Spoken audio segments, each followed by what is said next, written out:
আসসালামু আলাইকুম। আমার নাম ইরাম মুর্শিদ আফরিজা।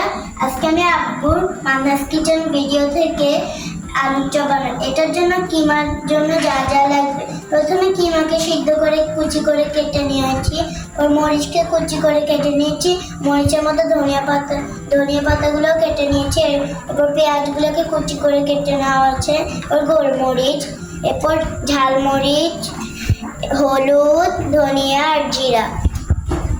আগে থেকে আমি তেল গরম রেখেছি আর পাশে আমার আলু সিদ্ধ হচ্ছে। এখন আমি প্রথমে ঢেলে দিব। আমি এখন আস্তে করে পেঁয়াজগুলিকে ঢেলে দিব। আমি একটু হালকা করে ঢেলে দিচ্ছি। এখন আমি মরিচগুলোকে ঢেলে দিই।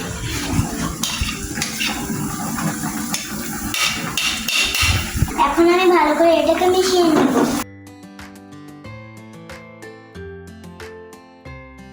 এখন আমার মরিচ আর পেঁয়াজটা একটু ভালো করে ভেজে নেওয়া হয়েছে। এখন আমি আস্তে আস্তে সব মশলা প্রথমে আমি গোলমরিচ ঢেলে দিচ্ছি, এরপর আমি 1 চামচ হলুদ না মরিচ ঢেলে দিয়ে দিচ্ছি, এরপর হলুদ দিয়ে দিব,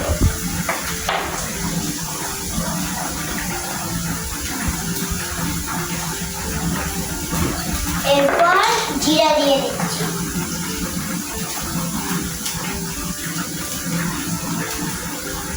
এখন আমি ধনিয়া দিয়ে দেব,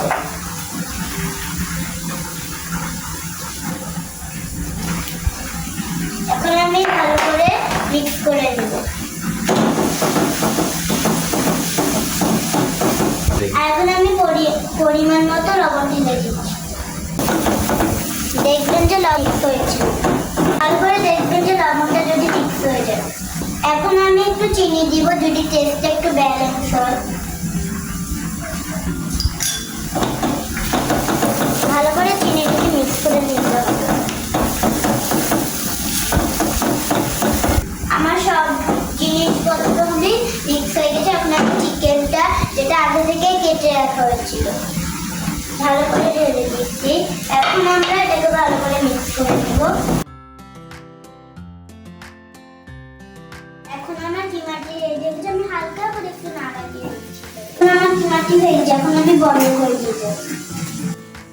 টাটা, আসসালামু আলাইকুম, পরে আবার দেখা হবে।